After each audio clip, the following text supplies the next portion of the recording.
Puji Tuhan, hari ini saya diberi kesempatan untuk menyampaikan suatu topik yang sangat umum, tetapi sangat diperlukan. Karena semua gereja, semua agama, semua orang yang percaya mengingini bagaimana ya bisa menang terhadap dosa. Bagaimana ya supaya bisa memiliki kemampuan di dalam menyampaikan kebenaran-kebenaran Tuhan. Nah, ini kan tidak mudah. Jadi ketika kita berhadapan dengan seseorang, sekelompok orang, bahkan berhadapan dengan orang yang beda agama, beda keyakinan, kita tetap harus memiliki suatu penyataan yang benar, tetapi kita juga harus mengakui bahwa kita sama-sama manusia yang bergumul dengan dosa. Dan itu yang kita hadapi setiap hari. Tidak ada satu orang pun di sini, bahkan di seluruh dunia, yang tidak berdosa. Kalau ada yang tidak berdosa, sudah pasti tidak lagi di sini. Dan pasti sudah tidak ada lagi di bumi. Karena apa? Ya karena tidak bisa berbuat dosa lagi dan tidak mungkin berdosa lagi, walaupun dosanya bisa tetap ada di dalam kekekalan atau tetap perlu dipertanggungjawabkan. Baik saudara-saudara yang kekasih di dalam Kristus, saya akan menyampaikan firman Tuhan dan kita akan coba nanti elaborasikan dengan pengetahuan pengalaman saya. Semoga apa yang saya sampaikan bermanfaat, bermakna bagi kita sekalian. Sebelumnya mari kita berdoa memohon hikmat, pencerahan dari Roh Kudus agar kuasanya, kasihnya, penyertaannya menolong menopang kita. Baik saya yang menyampaikan, baik kita yang mendengarkan. Mari kita berdoa. Bapa di surga, di dalam nama Tuhan Yesus, sungguh kami bersyukur karena momen pertemuan virtual melalui Zoom meeting merupakan satu kesempatan untuk kami belajar bersama, mendengarkan, merenungkan, dan merefleksikan firman. Kami bersyukur karena Tuhan telah memberikan kepada kami firman Tuhan yang menjadi dasar, arah untuk kami berperilaku. Ajar kami untuk menjadi pelaku firman ketika kami mengerti kehendak-Mu. Ya Tuhan, tidak mudah untuk bisa hidup menang atas dosa, karena pergumulan kesulitan kami. Kami mohon kiranya Engkau memberikan pencerahan pada pikiran kami, dan kami dapat mengerti apa yang Engkau firmankan, terlebih hamba-Mu yang terbatas dalam menyampaikan dengan kata-kata yang terbatas. Kiranya Roh Kudus memberikan kepada kami pengertian yang utuh.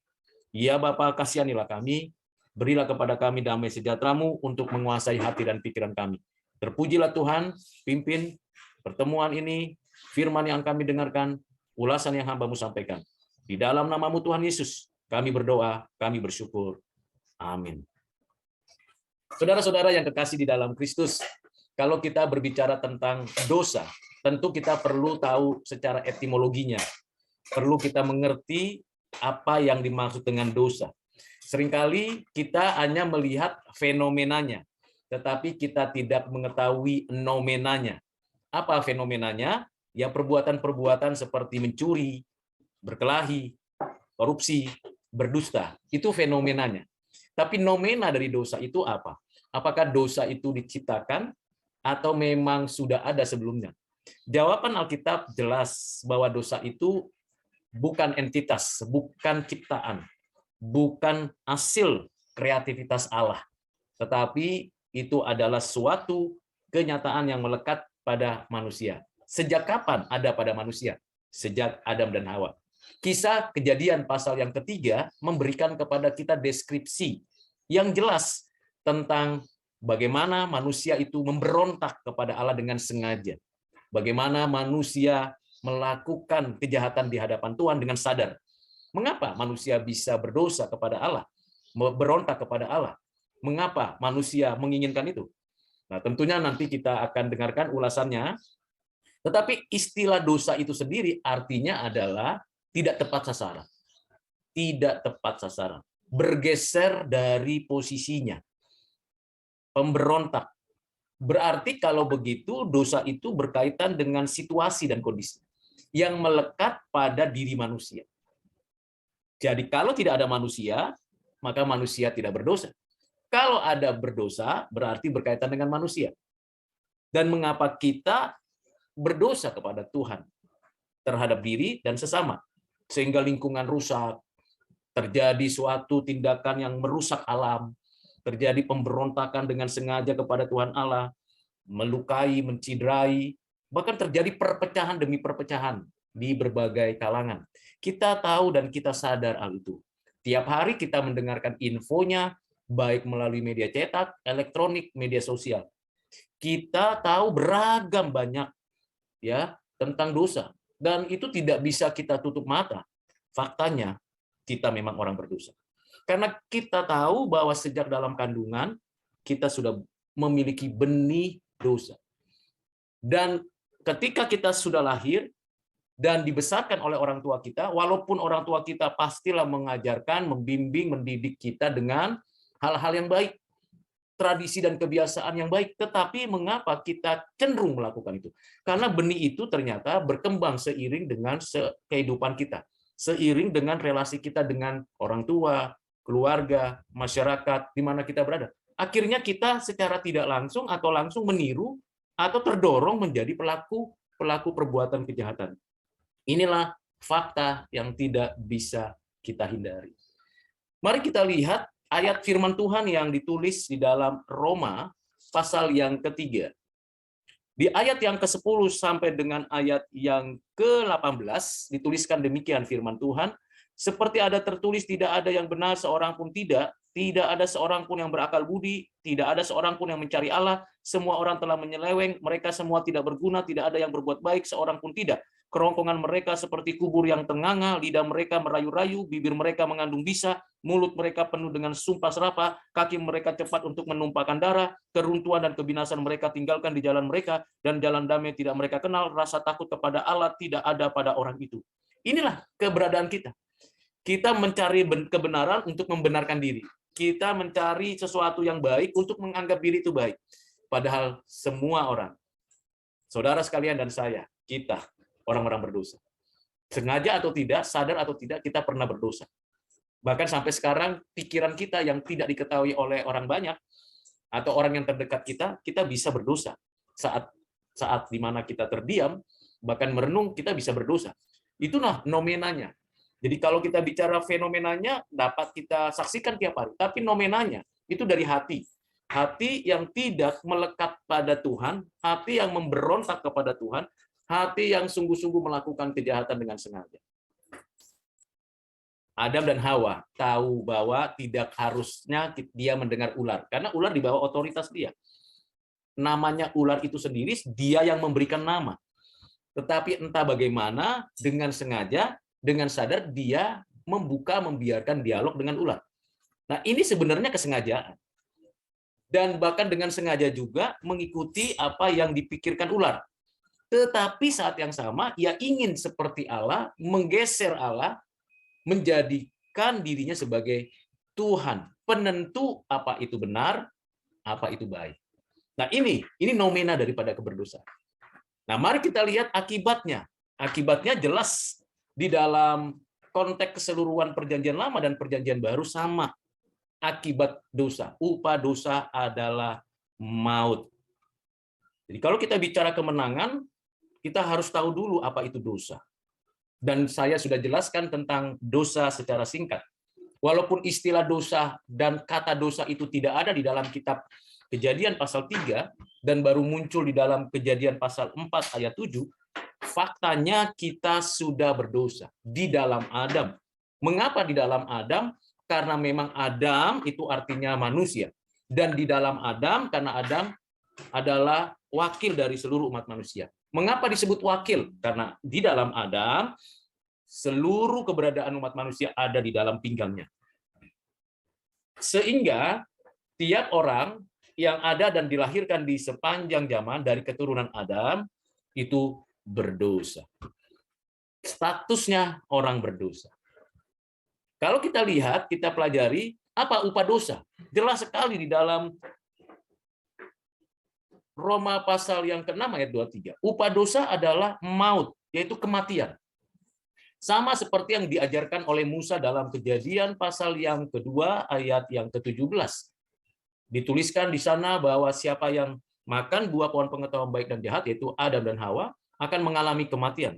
Nah, terminologi kematian ini lebih banyak dimengerti oleh banyak orang ialah tubuhnya dikuburkan dan rohnya kembali kepada Tuhan. Tetapi Alkitab mengajarkan dimensi yang lain arti kematian. Kematian itu artinya keterpisahan. Jadi ketika Adam dan Hawa berdosa kepada Allah, ada keterpisahan. Keterpisahan hubungan antara manusia dan Allah, sehingga manusia melarikan diri dari Allah, bersembunyi dari Allah, dan tidak mau berjumpa dengan Allah. Karena tidak mampu total lagi berjumpa dengan Allah. Nah, ini berkaitan dengan kematian. Tapi kematian yang berikutnya yang dijelaskan oleh Alkitab adalah kematian yang berkaitan dengan hukuman kekal. Nah, ini upah dosa. Upah dosa adalah kematian. Jadi kalau kita berbicara kematian, berarti bukan hanya berkaitan dengan pemakaman dari seseorang yang kita kasihi, kita kenal, atau yang tidak kita kenal, karena memang tubuhnya berpisah dengan rohnya kembali kepada Tuhan untuk nantinya dibangkitkan dan menghadap kepada penghakiman terakhir, tetapi ini berkaitan dengan relasi dan penghukuman. Ini cara pandang Alkitab melihat kematian. Maka kalau kita memperhatikan itu, maka banyak orang yang sedang berada dalam kematian. Dan kematian rohani tentunya yang dimaksud, dan sedang menuju kepada kematian kekal, yaitu kebinasaan. Akibat dosa yang sudah dijelaskan tadi, ternyata kalau kita perhatikan dengan baik, maka kita tahu bahwa selain kematian ada kerusakan total. Jadi manusia sebagai ciptaan pribadi, gambar rupa Allah yang memiliki tanggung jawab mengelola bumi, yang memiliki tanggung jawab memelihara ciptaan Allah dan mengembangkannya dengan daya kreativitas yang disediakan Allah dengan akal budinya, ternyata arahnya, strukturnya tidak sesuai dengan kehendak Tuhan.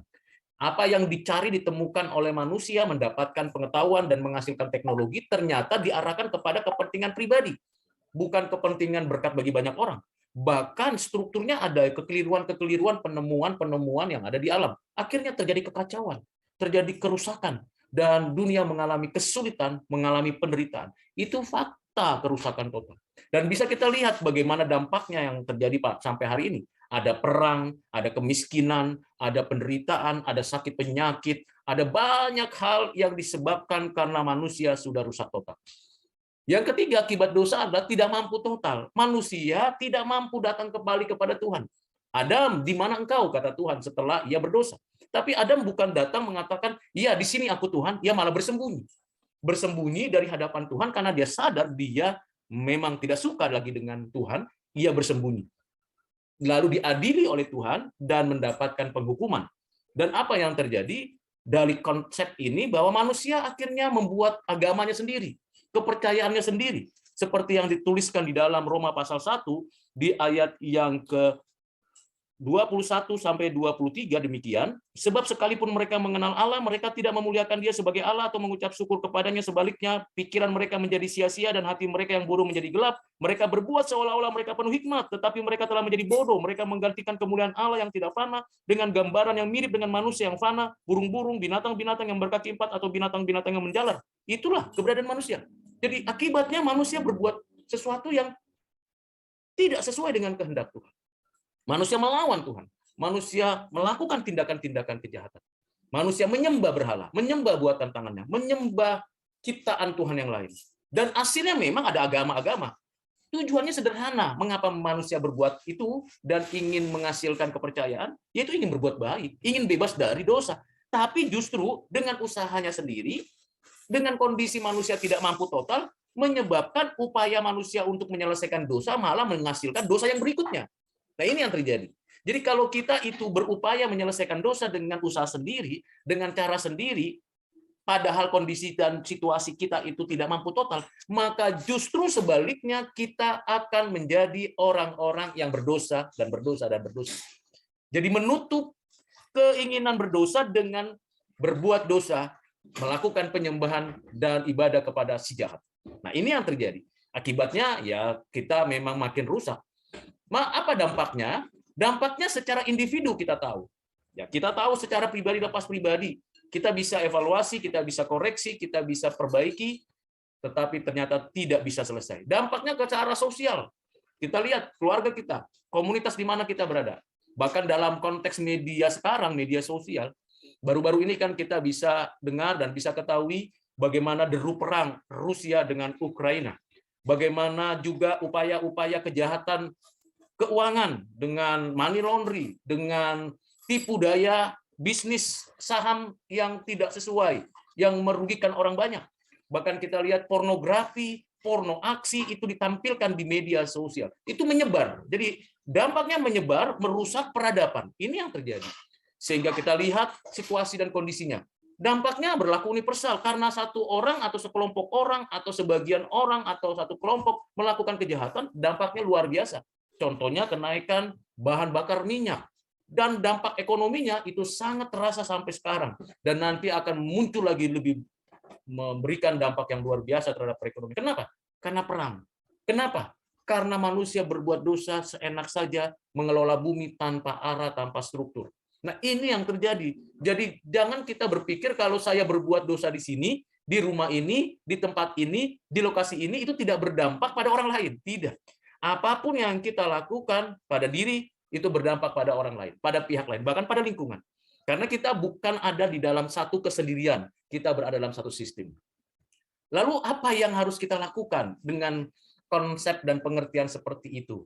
Apakah manusia memiliki jalan keluarnya? Jawabannya tidak. Apakah ada harapan dari manusia untuk menyelesaikan dosa? Tidak ada. Manusia memang sudah dalam kondisi mati. Tidak lagi memiliki kemampuan untuk itu. Memang pada saat seperti itu, Tuhan masih memberikan anugerahnya secara umum. Secara umum, baik orang percaya maupun tidak orang percaya, orang berdosa maupun tidak orang berdosa, di pedalaman maupun di perkotaan dan kota besar, kota metropolitan, atau mega metropolitan, dan sebagainya. Tetap Tuhan masih mengaruniakan anugerah umum. Tuhan masih mengoptimalkan kreativitas manusia sebagai gambar rupa Allah sehingga bisa menemukan dan memakai ilmu pengetahuan dan teknologi. Masih tersedia kebaikan-kebaikan Tuhan. Sampai pada waktunya itu berakhir dan pada waktunya terjadi penghukuman dan finalitas yang akan dinyatakan Tuhan terhadap manusia berdosa. Dalam kondisi seperti itu, pada konteks saat ini dan masa lalu dan akan datang, maka kita tahu di dalam ajaran Alkitab bahwa bukan hanya keberadaan kita yang sudah berada di dalam penghukuman, tetapi di dalam penetapan Allah ada penebusan. Penebusan itu bukan bicara tentang masuk surga. Penebusan itu berbicara pemulihan, restorasi, dan transformasi kehidupan. Jadi ada di dalam ketetapan Allah, bagaimana manusia ini yang Tuhan tahu sendiri manusia akan berdosa, dan Tuhan sendiri yang menyatakan siapa yang menebus dan siapa yang ditebus. Ini penting kalau kita bisa memahami bagian ini. Jadi Tuhan sudah menetapkan siapa yang menebus dan siapa yang ditebus. Dan siapa yang menebus tentu kita tahu. Yang menebus itu adalah anak Allah yang tunggal, Yesus Kristus, Tuhan dan Juru Selamat. Dan siapa yang ditebus itu adalah umat pilihan. Jadi ini sudah di dalam ketetapannya. Penebusan itu dilaksanakan, diaktualisasi oleh Kristus di dalam sejarah. Melalui inkarnasinya, hidupnya yang taat sempurna kepada Allah dan kematiannya di atas kayu salib, menyerahkan nyawanya, yang akan kita ingat pada peristiwa Jumat Agung, di mana ia sendiri menyatakan di hadapan publik, ya Bapa, kuserahkan nyawaku. Jadi kematian Yesus adalah kematian yang dia sengaja sampaikan dan nyatakan. Bukan karena tangannya dipaku, bukan karena kakinya dipaku, bukan karena kepalanya dimahkotai duri, lalu ia dicambuk begitu rupa, tetapi karena ia dengan sengaja, dengan benar-benar menyatakan kerelaannya, menyerahkan nyawanya. Ya Bapa, kuserahkan nyawaku kepadamu. Ini hal yang sangat luar biasa.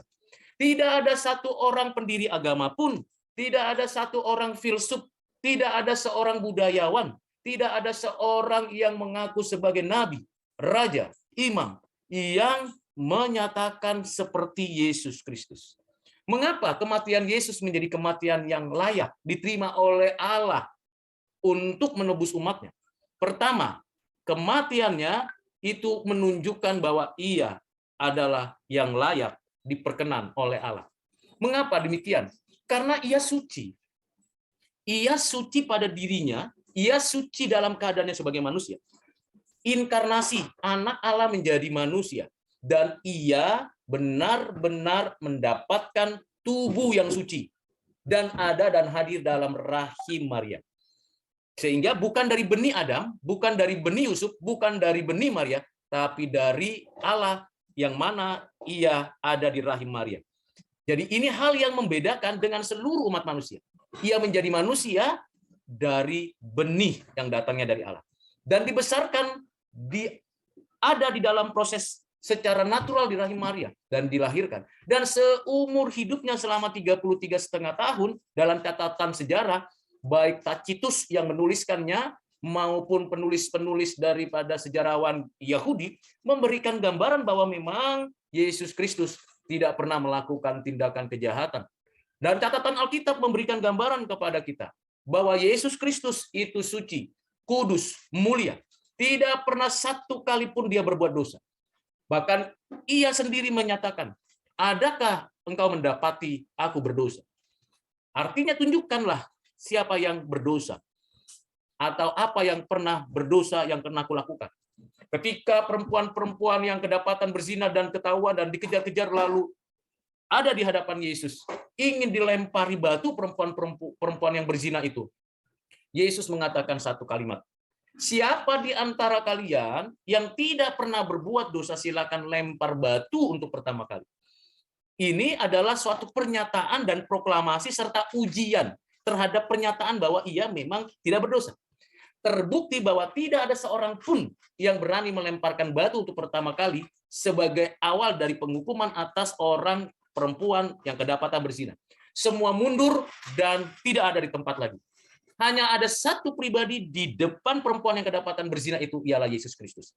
Dan ia menunjukkan kepada banyak orang bahwa memang ia tidak berdosa. Dan memang tidak ada kesalahan secara politis, secara ekonomis, secara budaya, ia mengikuti semuanya dengan sempurna. Bahkan secara keagamaan, ia menggenapi hukum Taurat. Dan tubuhnya itu sempurna. Mengapa ia bisa sempurna tubuhnya? Ingat bahwa dia anak tukang kayu dan dia melakukan pekerjaan-pekerjaan yang ajaib. Dan ia mengerjakan itu dengan sungguh-sungguh. Bagaimana sebagai anak tukang kayu, di bawah bimbingan Yusuf ayahnya, di bawah bimbingan Ibu Maria, ia mengerjakan tugas-tugasnya sampai umur 18. Sampai umur 30, ia mengerjakannya itu dengan sempurna. Puji Tuhan, baru ia mulai melayani. Betapa sungguh ia sempurna. Sehingga secara kemanusiaan, ia sempurna sebagai kurban persembahan di hadapan Allah. Yang satu kali dan satu-satunya dan tidak ada yang lain. Di mana ada nabi yang tidak berdosa? Di mana ada pendiri agama yang tidak berdosa? Di mana ada filsuf yang tidak berdosa? Di mana ada budayawan yang tidak berdosa? Tidak ada. Semuanya sudah berdosa. Siapa yang satu-satunya tidak berdosa yang mewakili manusia?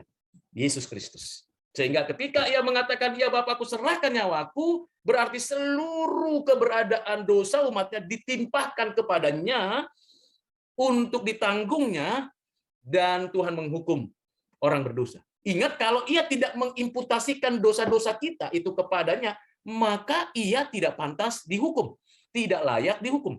Memang secara pengadilan ia tidak didapati bersalah. Baik Pilatus, Herodes, bahkan para imam ahli Taurat tidak ada yang membuktikan bahwa dia bersalah. Tidak pernah memberontak terhadap pemerintah, tidak melakukan kekacauan terhadap orang lain, bahkan berbagi dan menjadi saksi Bapa di surga di bumi ini. Bukankah ini sesuatu yang miris? Tempat yang paling tidak adil pada saat pengadilan Yesus adalah pengadilan itu sendiri. Orang yang paling tidak adil di mana pengadilan itu harus ditegakkan, itu adalah para pengadil-pengadil, hakim-hakim itu. Orang-orang yang melakukan kejahatan yang paling jahat adalah melakukan eksekusi pengadilan terhadap orang yang tidak berdosa. Siapa yang melakukan itu? Para algojo, para hakim, Pilatus, bahkan guru-guru atau juga para imam besar, Kayafas, Ananias, semuanya menyatakan adili, salibkan, dan hukum Yesus. Tetapi tanpa bukti. Tidak ada dua alat bukti yang menunjukkan bahwa Yesus bersalah. Yesus melakukan hal yang baik, yang benar. Mengapa ia diadili? Karena satu hal. Ia melakukan hal yang benar, menyatakan kebenaran. Dia dianggap blasfemi ketika ia mengatakan aku dan Bapa adalah satu. Aku utusan dari Allah. Aku anaknya. Aku adalah Tuhan. Juru selamat. Penebus. Ego, emi. Membuat geger baik kekaisaran Romawi, baik kebudayaan budaya Yunani maupun orang-orang Yahudi yang beragama. Semua geger. Mengapa? Tidak ada satu orang pun yang berani sepanjang zaman sampai sekarang yang berani berkata, aku sama dengan Allah. Aku adalah Tuhan, ego eimi. Nah, ini menunjukkan bahwa memang ia layak. Ia adalah anak Allah yang mewakili Allah di dalam menyatakan kasih. Ia adalah manusia yang suci yang mewakili manusia untuk rela dihukum. Dan pada saat kematian itu, Yesus mati untuk mematikan kematian. Kematian siapa? Kematian orang-orang yang telah ditetapkannya. Jadi kematian Yesus adalah kematian yang mematikan kematian. Dan kematian Yesus memberikan kepada kita suatu pengertian yang mendalam. Mengapa? Melalui kematian itu kita orang berdosa dibenarkan oleh Allah berdasarkan karya penebusan Kristus. Kita diadopsi menjadi anak-anak Allah. Sehingga kita di dalam Kristus memanggil Allah dengan panggilan Bapa. Itu bukan panggilan yang biasa, tapi itu sungguh extraordinary bagi setiap orang pilihan. Jadi ini menjadi penebusan, dan penebusan tidak berhenti pada diri saya. Penebusan itu berkaitan dengan tadi dampaknya secara individu, secara sosial, secara universal. Sehingga melalui saya bisa menjadikan dunia ini dunia yang baru. Saya menjadi transformer dan influencer karena saya sudah mengalami penebusan melalui proses yang cukup penting untuk kita lakukan. Lalu bagaimana kita bisa meyakini bahwa kita bisa menang terhadap dosa? Karena Yesus bukan hanya mati di atas kayu salib, tetapi Yesus juga bangkit dari kematian. Ada orang yang menuliskan kalimat-kalimat jahat dan tidak terbukti. Contoh, Yesus itu diganti oleh Yudas Iskariot. Yudas Iskariot sebelum Yesus disalibkan sudah mati bunuh diri. Jadi secara historis, secara aktual, secara pembuktian akademis, secara pembuktian arkeologis, penyataan itu jelas jahat, hoax, dan tidak benar. Yesus itu tidak mati tapi pingsan. Dia hanya pingsan. Kalau dia pingsan secara hukum Romawi, kalau ada orang di atas kayu salib dan kolaborasi dengan hukum Yahudi, lalu pada hari Sabat dia mau diturunkan, dan ternyata dia masih hidup, dia harus dipatah-patahkan tulang-tulangnya di bawah kaki salib sebelum hari Sabat. Dan itu terjadi pada dua penjahat yang disalibkan juga. Sehingga mereka pada saat diturunkan, mereka keduanya tidak mati, tetapi karena besoknya atau beberapa jamnya akan ada hari Sabat, memasuki hari Sabat, maka mereka keduanya dipatahkan tulang-tulangnya, semua persendiannya dipatahkan menyebabkan kematian. Tetapi ketika Yesus diturunkan sudah mati. Jadi pernyataan bahwa Yesus pingsan itu sangat jahat dan sangat keliru. Yesus itu waktu dikuburkan tidak dijaga sehingga dia bisa keluar. Tidak bisa keluar dengan kekuatan sendiri, bahkan tidak bisa ditarik atau diambil oleh murid-muridnya. Mengapa? Murid-muridnya sudah ketakutan, sudah khawatir, sudah bingung, sudah bimbang, sudah ragu, sudah mulai kembali ke tempat pekerjaannya masing-masing. Dan juga kuburan itu dijaga oleh dua pasukan. Pasukan Romawi, kira-kira berapa kompi, dan juga pasukan dari orang-orang ahli Taurat, kelompok imam. Jadi dua pasukan menjaga kubur Yesus dengan satu asumsi, nanti Yesus akan dicuri mayatnya. Nah, itu adalah anekdot karikatural tentang kebangkitan Yesus yang digosipkan, disebarluaskan sampai sekarang oleh orang-orang jahat. Bahkan dituliskan, bahkan diajarkan. Dan itu adalah tipu daya yang dikerjakan setan. Jadi saya mau katakan bahwa kebangkitan Yesus itu historis, real, bukan sesuatu yang dibuat-buat. Dan ketika Yesus bangkit, itu menyatakan kemenangan atas maut, kemenangan atas apa yang dikatakan oleh si jahat. Yesus menang, Yesus bangkit. Dan dengan kemenangan dan kebangkitan Yesus itu menunjukkan bahwa kita yang ada di dalam Kristus juga mengalami kemenangan atas dosa, atas iblis, atas orang-orang dunia, atas diri kita. Kebangkitan Yesus menghidupkan. Jadi orang-orang yang hidup di dalam Kristus, dia akan terus mengalami kemenangan atas dosa. Dan kita tahu berita itu, berita Injil. Jadi berita Injil menjadi inti dari kekristenan. Berita Injil yaitu Yesus Kristus yang sudah mati dan bangkit, yang menyatakan kemenangan atas dosa, atas maut, atas iblis. Orang-orang yang berhikmat mengatakan, itu kebodohan. Orang-orang yang mengatakan beragama itu mengatakan, itu tidak ada bukti. Dunia bisa-bisa saja mengatakan demikian, tapi faktanya berita Injil adalah berita hikmat dari Allah, tanda yang dinyatakan. Bagaimana kita bisa menang atas dosa kita? Nah, ini menjadi hal yang perlu kita pertanyakan di dalam kehidupan kita. Jadi kalau kita berbicara tentang bagaimana kita menang atas dosa kita harus pertama dulu tak sadar bahwa kita itu adalah orang-orang yang sudah ditebus oleh Kristus. Itu pertama dulu. Sadari, pahami, mantapkan di dalam hati oleh karena anugerah Allah yang dikerjakan oleh Roh Kudus di dalam hati setiap kita, bahwa kita orang-orang yang ditebus oleh Kristus. Sudah memiliki hidup yang baru oleh Roh Kudus. Sudah menikmati anugerah keselamatan. Yang kedua, dengan status dan identitas yang baru itu, barulah kita mempunyai kuasa, kekuatan, otoritas untuk apa? Untuk melawan dosa. Bukan hanya untuk menghindari dosa, tapi melawan dosa. Kita tidak pasif, tapi aktif melawan dosa. Misalnya, dulu saya pemalas, dulu saya korupsi, dulu saya pembohong. Sekarang secara aktif saya harus kerja keras. Sekarang saya secara aktif harus jujur, transparan dalam soal keuangan dengan siapapun. Sekarang saya harus berkata benar, sesakit apapun orang mungkin mendengar, sesulit apapun orang lain memperhatikan, tetapi saya harus berkata sebenar-benarnya. Nah, itu adalah suatu upaya kita untuk menang atas dosa. Jadi kalau kita berperang melawan dosa, tidak pasif, udahlah mundur saja. Yang penting kan saya tidak korupsi, yang penting kan saya tidak malas, yang penting kan saya tidak berdusta. Tidak cukup, pasti tidak akan menang. Apa artinya menang? Menang berarti kita berperang. Menang seperti itu. Bahkan di dalam Kejadian pasal yang ketiga itu dikatakan oleh Tuhan sendiri, aku yang adakan permusuhan. Jadi Tuhan dengan sengaja setelah manusia berdosa dan setelah saat setan itu memperdaya manusia, Tuhan sendirilah yang merancang peperangan terjadi. Tuhan sendirilah yang menghendaki kita berperang. Karena dia mengatakan, aku yang mengadakan permusuhan. Nah, permusuhannya bukan kepada sesama manusia. Permusuhannya yang pertama kepada setan dan seluruh pengajaran dan tipu dayanya yang disusupi kepada manusia melalui agama, kepercayaan, filsafat, budaya. Perangi itu. Yang kedua, peperangan melawan orang-orang jahat yang dengan sengaja.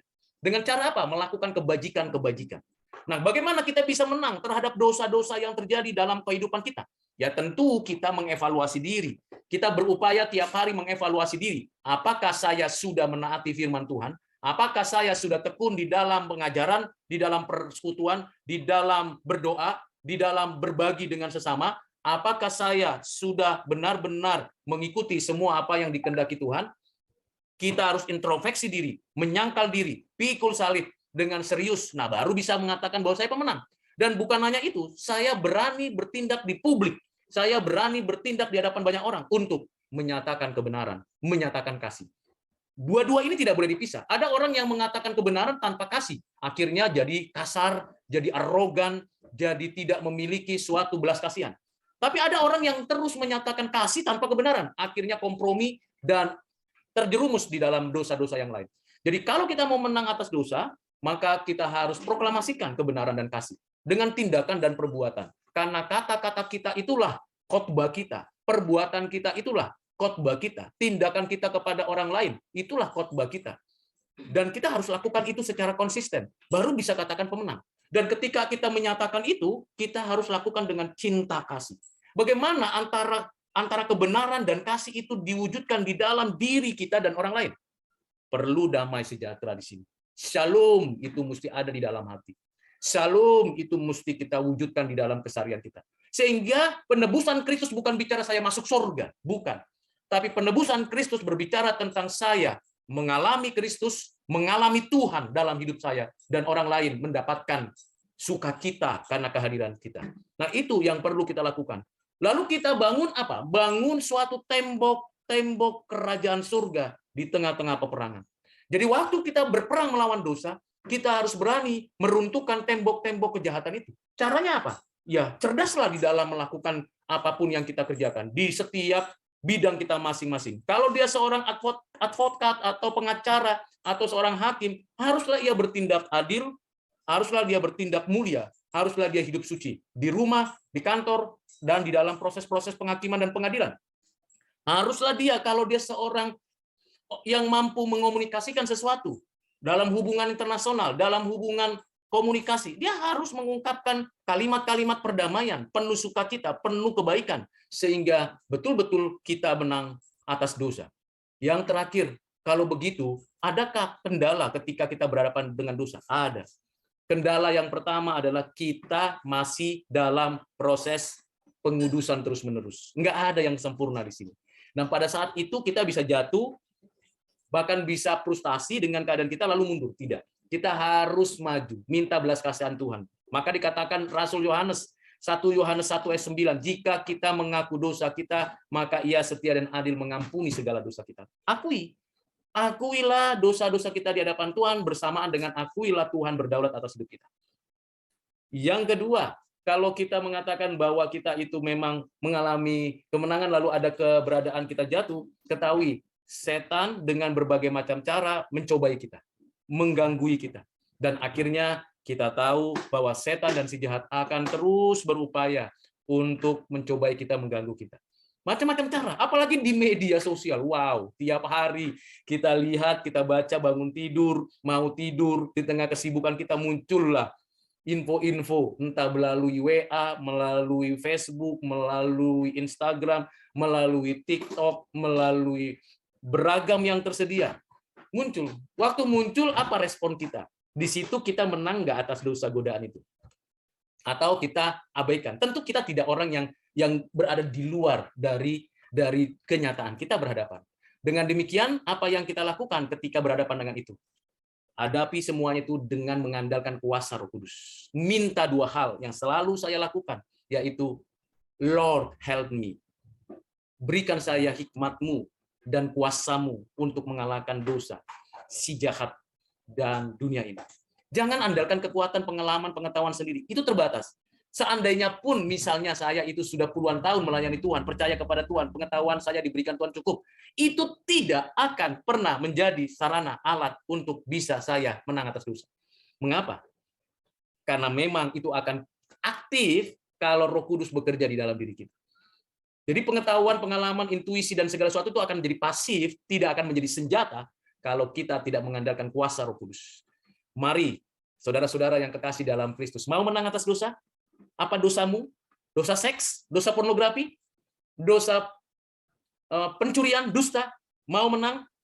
Dengan komitmen, Tuhan, aku mau menang. Amin. Mari kita berdoa.